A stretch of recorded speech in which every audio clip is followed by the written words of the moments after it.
Hello everyone, welcome to the 6th April daily MCQ discussion for Prelims 2024. So today we will discuss some of the important topics which are going on, and based on those topics some important questions. First important topic is the RBI. RBI recently, if you have followed the news, RBI recently their monetary policy committee gave a recommendation and kept the repo rate at the same level 6.5%. So, the monetary policy and liquidity adjustment ratio, RBI, these topics becomes very important for prelims point of view, because on these topics UPSC has frequently asked some of the questions. So, let us see the questions. First question is regarding the RBI. Previously also RBI have already asked some of the questions on this topic. So, it is very important question you need to prepare. First, it is saying that in 2016 the RBI Act 1934 was amended to provide statutory basis for the implementation of flexible inflation targeting framework. So, some facts are very important, like 2016, it is saying 2016, and if you remember, this is the year when Monetary Policy Committee was formed, and this is the statutory body which was formed in 2016 to target the inflation. That inflation target is currently, if you see, the 4% plus minus 2, that is it can go maximum 6% and minimum 2%. So, it is talking about that sense. So, it is a right statement because it is fulfilling all the criteria or all the facts in a right manner. Second, the central government in consultation with RBI determines the inflation target in terms of consumer price index CPI once in every 5 years and notifies it in its official gazette. This data is or you can say the fact is based on that who decides the target. Definitely RBI alone cannot decide. Central government is also having the control over the inflation targeting, because this is something which will impact economic growth also. So, inflation impacts economic growth. So, in consultation with the RBI and the central government, they try to decide what should be the CPI target, and this is CPI combined, that means the rural plus urban. So, this is targeted, and this is that range, that is 4 plus minus 2%, which has been decided by by the government with RBI. So, it is also a right statement. So, answer for this which are the correct statement is the C. It is based on the you can say mostly the concept part and the different facts related to the MPC, that is the Monetary Policy Committee. You can easily solve this question. Next question is also related to the monetary policy, or you can say that the inflation targeting topic only, which is liquidity adjustment facility. Liquidity adjustment facility is to adjust the liquidity. And what is the liquidity? Liquidity is the flow of, you can say that the flow of money. What is the flow of money, currency in the economy? If we are able to manage that, and that way we can manage the inflation. If you increase the money supply, if the money supply increases in the economy, it leads to increase in inflation. And if your money supply is decreased, then it leads to decrease in inflation. So, by adjusting the money supply in the market, we can control the inflation. How to control this money supply? For that we are having the different tools. Some tools are known as the quantitative tools, and other tools are known as the qualitative tools. The major tool which is Monetary Policy Committee decides is the repo rate. Repo rate, which is also known as the policy rate. This is repo rate are used to increase or decrease the money supply in the market. If you increase the repo rate, that means the interest rate will be higher. So, it will lead to decrease in money supply in the market, because now the lending will be costly. So, the demand for the money in the economy will reduce. So, definitely by controlling the repo rate, we can control the money supply. Similarly, reverse repo rate is the opposite. The rate at which RBI absorbs or gets lending from the banks, that is rate is known as the reverse repo rate. Let us see the question on this concept. The question is very easy if you have understood the concept. With reference to liquidity adjustment facility, consider the following statement. Liquidity adjustment facility refers to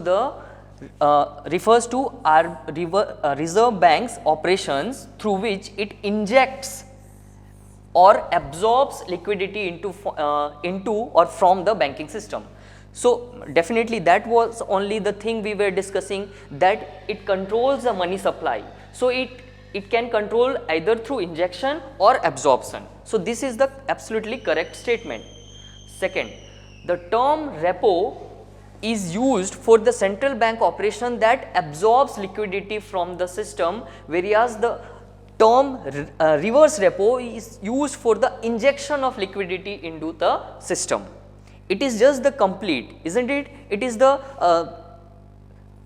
opposite of what we discussed in the previous slide. If you see that the previous slide, what we had discussed is that repo rate is used, this repo word is used to inject the money.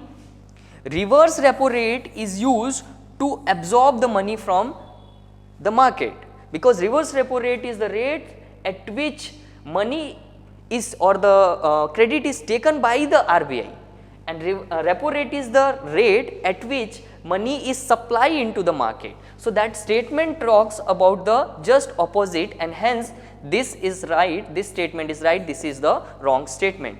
Then third is liquidity adjustment facility consists of overnight as well as the term repo overseas repo with fixed as well as the variable rates. This is also the right statement, because sometimes it is overnight lending also, and sometimes it is term repo also. So that flexibility is available, so it is also right statement. There are other liquidity adjustment tools also, which are the quantitative tools. For example, standing deposit facility and marginal standing facility. These are also the different tools. For example, SDF, we will discuss in the next slide. SDF, standing deposit facility, is used to, it allows the banks to deposit their excess money which is available in their accounts in the RBI without any collateral, and that is the difference between the reverse repo rate operation and the standing deposit facility, because in reverse repo rate it involves the collateral, but standing deposit facility do not involve collateral, and that is the benefit. So it is also a kind of tool which used to adjust the liquidity in the market used by the RBI. Similarly, marginal standing facility, it is for the extraordinary or exceptional situations. When there is the exceptional circumstances, in those situations MSF are used. So this statement is correct, this is wrong, and this is also correct. It is showing that how many of the statements given above are not correct. So the answer would be only one, that is the 2 is not correct. Okay, so let us go into the next topic. Next topic is also related to the same concept, which is the liquidity adjustment facility and the quantitative tools which are used to adjust the liquidity in the market. If you see this repo or the reverse repo, and we are also having the another tool which is the MSF. Here you are seeing that the repo rate is act as a benchmark rate. Reverse repo rate is the rate which is lower than repo rate generally, and MSF is higher than the repo rate. Let us see the question, what it is saying. The first statement, like we had discussed in the previous question about the standing deposit facility. The standing deposit facility rate, it is asking about the standing deposit facility only. SDF rate is the rate at which the Reserve Bank accepts uncollateral deposits on an overnight basis from the bank. In the previous discussion I told you this SDF was brought by the RBI in order to tackle the unavailability of collaterals, because for the repo or reverse repo operations you require collaterals in the form of government securities. But when the government security is not available, how you can deposit your money or use the liquidity adjustment facility to adjust your liquidity? For that only standing deposit facility instrument was brought by the RBI. So this statement is very correct statement. Second, the SDF rate is placed at 25 basis point below the policy repo rate. So, the repo rate should be as I told in the previous slide, that repo rate act as a benchmark, and like reverse repo rate is lower than the repo rate, similarly your SDF will also be lower than that rate will be lower than the repo rate. Third is again the fact it was introduced in 2022, like we discussed this recently only it was introduced. Next, deposits under the SDF are an eligible asset for the maintenance of statutory liquidity ratio, that is SLR. To maintain SLR, we need to keep certain assets with banks have to keep certain assets with themselves, and SDF is also can be used by the banks to keep their assets. So, this is also the right statement, and question asking about the how many of above statements are not correct. So, none of them are not correct, all of them are correct statement.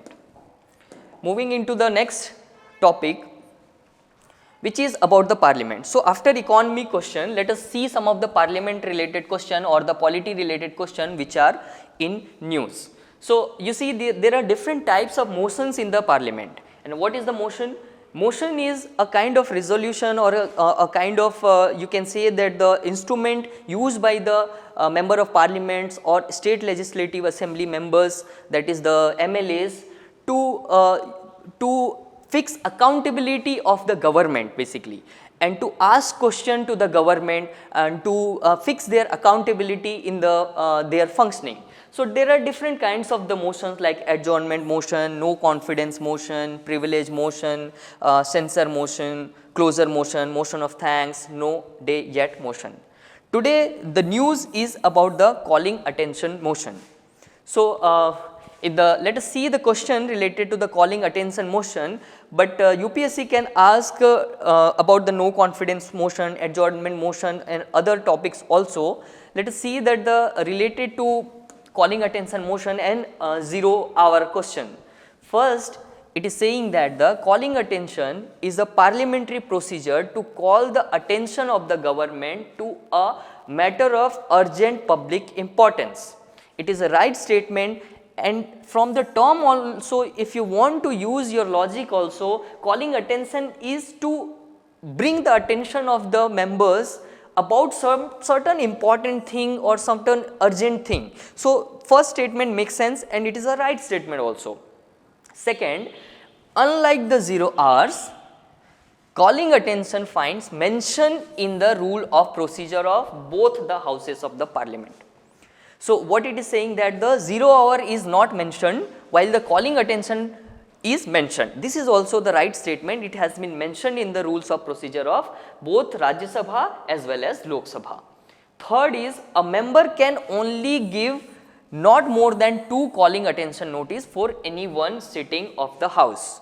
It is a right statement and makes sense because see there are many parliamentary members, that is MPs, and everyone has to get certain chance to raise question, ask question to the government. So, putting some limitations on the number of time they can use calling attention motion makes sense. So, this is also right statement, and it is asking which among the above are correct. All 3 are correct statement regarding the calling attention motion. Next question is about 0 hour. See, if you see the parliamentary proceeding, it starts at 11 a.m.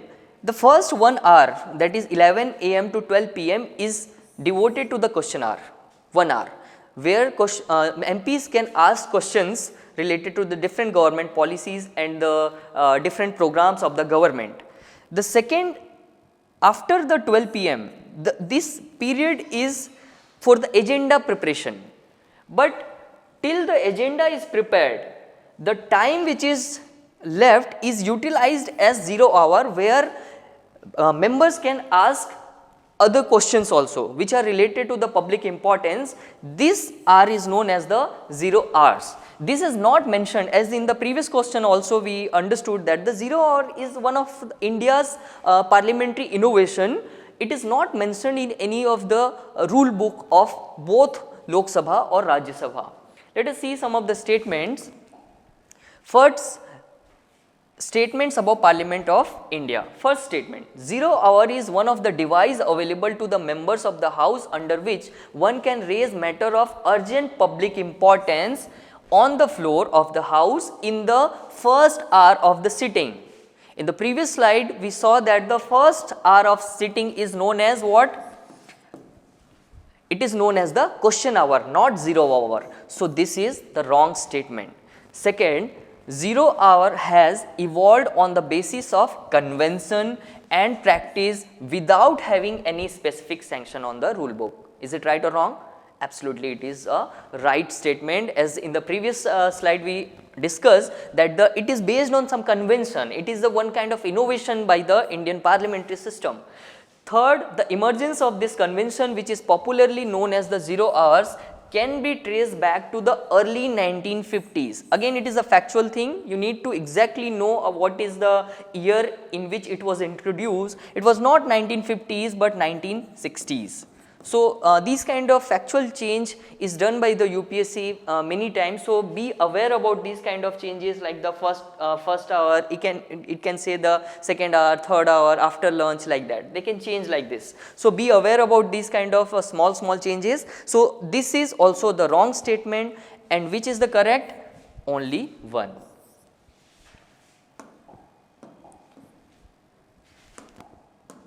Next question. Next question is about the very important topic. It is one of the favorite topic of UPSC, that is the Indus Valley Civilization. In today's newspaper, there is some reforms in the NCERT or the changes in the content of the NCERT books. In that, they have added about the Rakhi Gadi, where some DNA evidence has been found, which is one of the first, Rakhi Gadi is the first place from where DNA evidences has been found. So, it is a news. So, along with it, we need to see that what are the other sites also and other features related to the Indus Valley Civilization. That becomes very important for the prelims point of view. See, there are the different places. Let us quickly identify them. See, here it is the Indus river. Here we are see the Mohenjo-daro. Here Ganveriwala, it is in Pakistan. Here Harappa, Kalibagan, Dholavira in Gujarat. It was asked previously by the UPSC also. Lothal is there. This place is Rakhi Gadi. It is situated in Haryana. It is situated in Haryana. So, let us see the question based on this topic. First statement. The site of Rakhi Gadi is one of the 5 known biggest townships of Indus Valley Civilization on Indian subcontinent. It is right statement. Other are like your Harappa, Mohenjo-daro and Ganveriwala and the Dholavira. Those are other 4 biggest township, and one of them is the Rakhi Gadi. So, it is a right statement. We discussed in the saw that the bigger cities. 3 layers of early, mature, late phases of Indus Valley Civilization have been found at Rakhi Gadi. This is a very important feature or the unique feature of Rakhi Gadi. All the 3 phases which we see of the Indus Valley Civilization are found, evidences have proved that all 3 has been found in the Rakhi Gadi. So, it is also a right statement.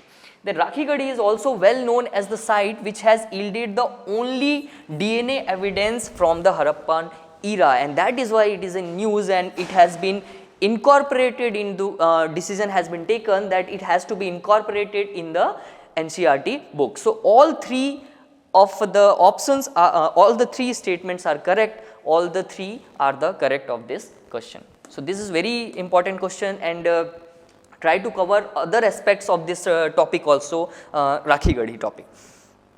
Then this is the news due to the conflict between the tribal community and the some outsider, which is allegations has been imposed by these tribal communities upon the outsider who are residing in that their tribal area. Basically the issue is between the Gorkhas who has been established their home or started living in the those tribal areas. So these tribal people are protesting, and let us the question is about the Yobins tribals. This tribal community are known as the Yobins, are the trans-border community who have been given the scheduled tribe status in India and also known as the Lishu in Myanmar, lives the primarily in which among the following state? The answer is the Arunachal Pradesh. They have been living in the state of Arunachal Pradesh in this region. Here it is saying that it is transboundary community because they are found in the Myanmar also and also in the China. In the China and Myanmar they are known as the Lishu, while in Arunachal Pradesh they are known as the Yobins. Due to the settlements of the former Indian Army officers, there is conflict or the protest by this Yobin community against them, and this community has been given the scheduled tribe status in 2020 only. So after 2020 only there has been this tribe is in news, so it is very important to cover this topic. Next is about the United Nations Human Rights Council. In this meeting there was one resolution was passed in the United Nations Human Rights Council, in which there has been the resolution says that we need to put ceasefire, immediate ceasefire in the between the Israel and Hamas war. Immediate ceasefire is demanded, as well as some other provisions. India have abstained from this voting in this council. So India is the member currently. Out of the 47 members, India is also the member. Its membership is going to end by 2024. So India did not vote it, but this resolution was passed. So let us see about the international institution, that is the Human Rights Council. The Human Rights Council is the main intergovernmental body within the United Nations responsible for human rights. Absolutely makes sense. This is the key body, and we are seeing that the countries are the members also. It was established in 2006 and is replaced the former United Nations Commission on Human Rights. Yes, this is also a right statement. This is a newly formed body after the abolition of United Nations Commission on Human Rights. It comprises 47 member states. Right statement. Fourth statement is members of the council serve for the period of 3 years and are not eligible for the immediate re-election after serving 2 consecutive terms. This is also right statement. You need to study about the Human Rights Council, and these are the important facts you need to cover. So all of them not correct. It is asking about the not correct. Since all of them are right, so none of them can be the option D would be the right answer for this question. Next is about the FAO, that is the Food and Agriculture Organization of United Nations. The news is about the rising inflation of different commodities. Recently one report came which says that the different commodities prices are increasing at the international level. So it is about the following statement, that is the FAO Food Price Index. It is global FAO Food Price Index. The FAO Food Price Index is the measure of the quarterly change in international price of the basket of food and commodity. Other part of the question is right, but this is wrong. Actually this is monthly change. This covers the monthly change in the prices of baskets of goods and service, basket of food.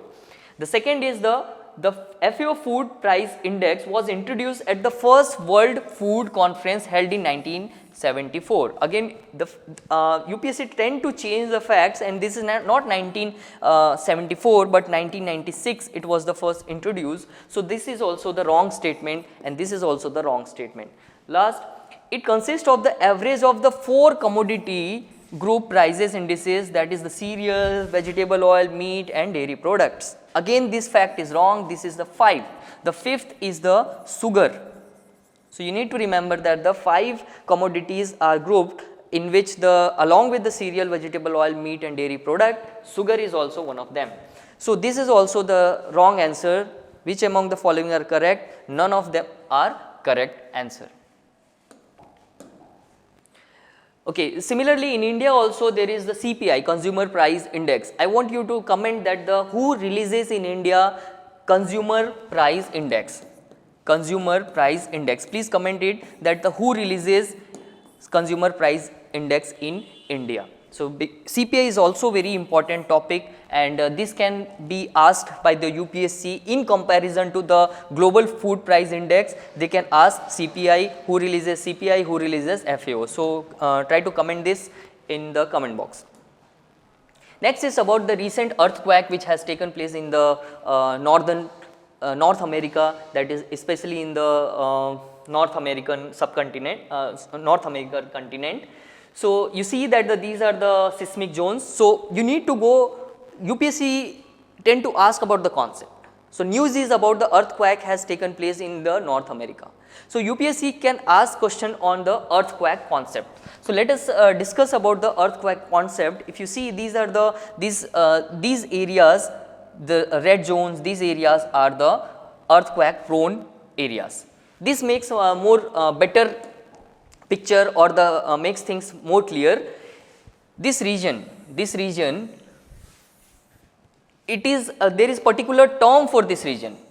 There is particular term for this region. It is known, some geographical term is there. I want you to comment that also, the what we call this region, and this is very active area, tectonically very active area, because here so many plates, like you see the Nazca plate, Cocos plate, Pacific plate, here Philippines plate, so many plates are there. So, when the different tectonic plates collide with each other, there is some seismic activity that we generate seismic waves, and which when that wave come to the coastal areas or in the land areas, that generates the earthquake, that triggers the earthquake. So, this is the basis, and you see that the North America is also prone to the earthquake, especially the eastern North American part. But the unique feature of the what has happened recently is that earthquake has been observed in the western part of the Northern America. So, that makes it very interesting phenomena that the earthquake has taken place in this part, not in this part. So, let us see that the what is the question based on this concept, and it would be our last question, that is first statement saying that earthquakes are less common in the central and eastern United States than the western edge of the country. Yes, it makes sense, because just now we discussed that in eastern part, since the plates are more stable, more older, and hence the earthquake frequency is less compared to the eastern part. Next, statement 2.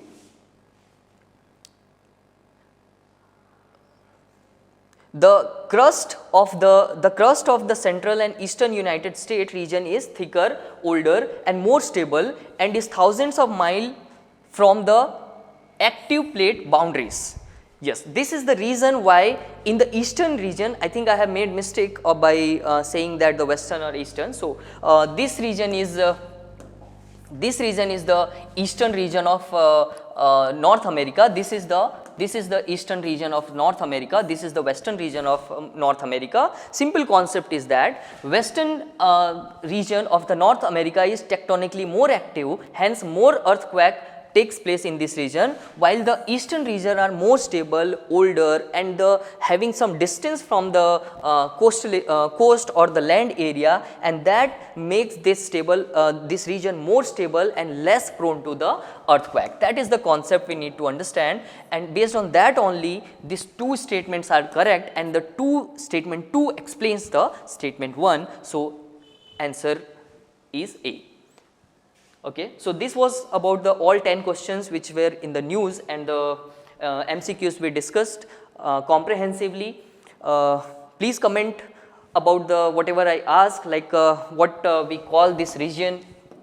This region is called what is that geographic term, and second, who releases the CPI in India. Thank you very much. We will okay. Thank you.